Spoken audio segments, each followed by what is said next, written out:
What's up, Taiwan? I'm Eric Gao with 10 minutes of news from here in Taiwan and around the world. Starting off with local news, a court has upheld the death penalty for the killer of a Malaysian student. John Van Trieste has the latest developments.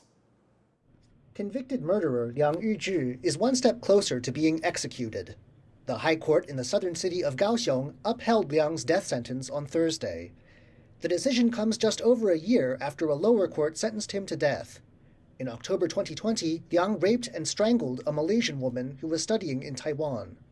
The chief judge of the hearing said the court upheld the death sentence because of Liang's lack of remorse and a high chance he would reoffend. 犯行引发了社会大众的恐慌。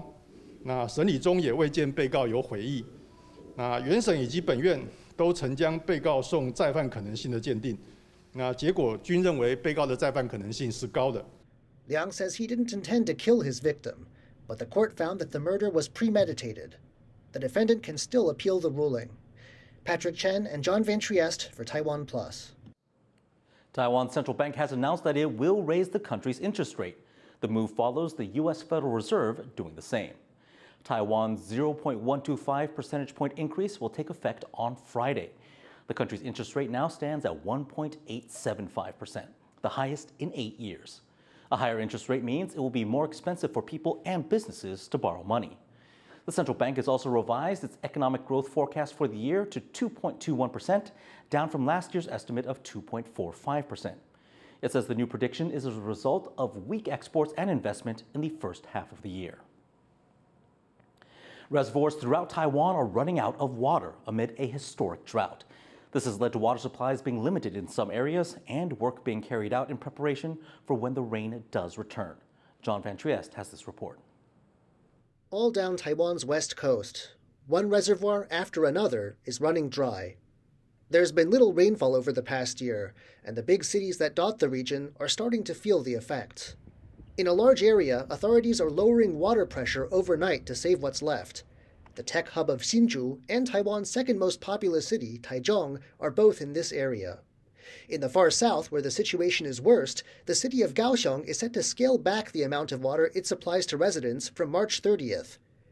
The goal for now is to keep reserves stable through to the early summer, when, officials hope, relief will come during the rainy season. 那这个准备呢，就是预估如果台风都没有来，那这个春雨的情形不是很理想。那我们怎么样度过到5月底之前的这样的一个枯水期？ But no one can be sure when rain will finally arrive. 目前预判5月份的梅雨，那么是不确定的。那7、8月的台风也还没有确定，所以我想是必须采取比较严格的标准进行抗旱。 Officials have resorted to tapping into groundwater and sending desalination units to Kaohsiung. The Army has also stepped in to help dredge one of the worst-hit reservoirs, where water levels are just over 11%, to raise capacity for when rain does come. 政府水库正处于比较低的水位，我们进行加强水库的一个清淤，大概30万立方公尺，大概在5月中旬左右，水库清淤的工作是不能够停的。 The work encountered problems on Wednesday when a vehicle used by the dredging team overturned and injured 2 soldiers. There is some rain forecast over the next week in some of the affected areas, but with most of the region's reservoirs down to under 40%, a full recovery is still a long way off. Alex Chen and John Van Trieste for TaiwanPlus. There's a nationwide shortage of eggs in Taiwan, a problem the government is trying to address. But animal rights activists say the answer to having more and better quality eggs lies in paying attention to animal welfare. Harrell Hughes has the story. Happy chickens make tastier eggs. Or at least, that's what Taipei Zoo says. The zoo recently opened the Happy Chicken Village enclosure to promote animal welfare. Visitors can see the difference in production between free-range and caged eggs. Animal rights groups say this type of open-air approach is the way to go. 这么小的地方塞2只、塞3只，那你想想看，第一个它母鸡死亡率会高，第二个它非常紧迫嘛，它紧迫当然就不容易下蛋，那再加上禽流感、气候变迁、温差变很大，造成我们的整个蛋量的下降。Taiwan is already low on eggs. The country's Council of Agriculture says eliminating cage production will only make the shortage worse. But East Taiwan points out that free-range chicken farming can yield production rates as high as 80 to 90%. Meanwhile, domestic cage production is only around 50 to 60%. There's also the question of price. Free-range eggs used to be more expensive because they required more labor in smaller operations. But now, both free-range and caged eggs are more or less equal in price. Visitors at the zoo agreed if there was not much difference in what they pay for eggs, they would choose to buy free-range. 如果经济许可的话，可以。如果价格没有差很多的话，可以。 Regardless of price or production, the Happy Chicken Village is the place for chickens to roam, bask in the sun, and also lay tastier eggs. Rick E. and Harrell Hughes for TaiwanPlus. A Taiwanese documentary on the international fight to conserve Blackface Spoonbills takes off on Friday. The film centers on Wang Ziji. Wang is known in Taiwan for his dedication to photographing the critically endangered Blackface Spoonbill and its habitat. It took 30 years to make the film, starting when there were less than 300 spoonbills left in the wild. The numbers have now climbed to over 6,000. Spoonbills are well known in Taiwan. Over half the world's population winters in the country. The film's narrator says he hopes the piece can inspire audiences. 我希望大家看完这部电影的时候，能跟我有同样的感觉。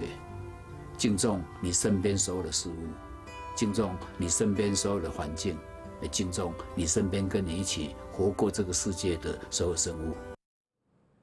Artificial intelligence is developing rapidly, so fast that it can create music and lyrics in a matter of minutes. But as Bing Wang reports, this brings up questions of who owns the music and possible fakes.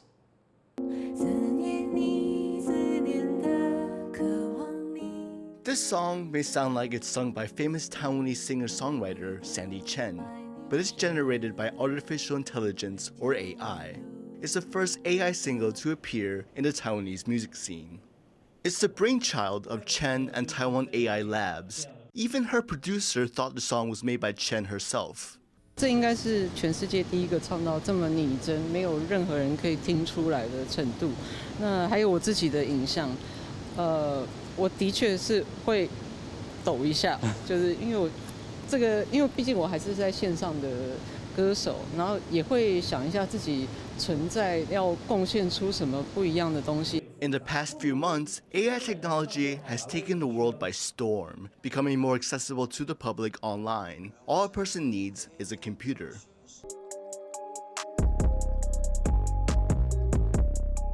It's becoming easier to make music without having to write lyrics or produce a backing track. All someone needs to do is type your suggestion into ChatGPT, take those lyrics, put it into a music generator, and then you have the final product. Of course, there are limits. The final product still needs to be fine-tuned post-production. 能不能够侦测出一段声音讯号是合成的？也许人侦测不出来，但是用人工智慧的力量，还是可能可以看出说这个合成的声音里面有某些固定的模式。But the technology is catching up fast. And with the growing power of artificial intelligence, it comes with its own set of challenges, specifically on copyright issues and fakes. 人工智慧去模仿一个非常好的这个艺人的这个模仿的这个结果，它版权应该怎么去做界定，或者说像未来应用的时候收益该怎么去分论？其实像我觉得现在是一个非常非常热门的议题哦。 Here in Taiwan, as in most other places, laws are yet to be defined on who owns the rights to the music. But with AI technology developing rapidly and becoming more accessible, the governments of the world will have a lot of catching up to do. Eason Pan and Bing Wang for TaiwanPlus. Thank you for watching What's Up Taiwan. Remember to download the TaiwanPlus app for more stories from Taiwan and around the world. Finally, relax along with this panda who's enjoying a dip in a pool in China. I'm Eric Gao. Take care and see you next time.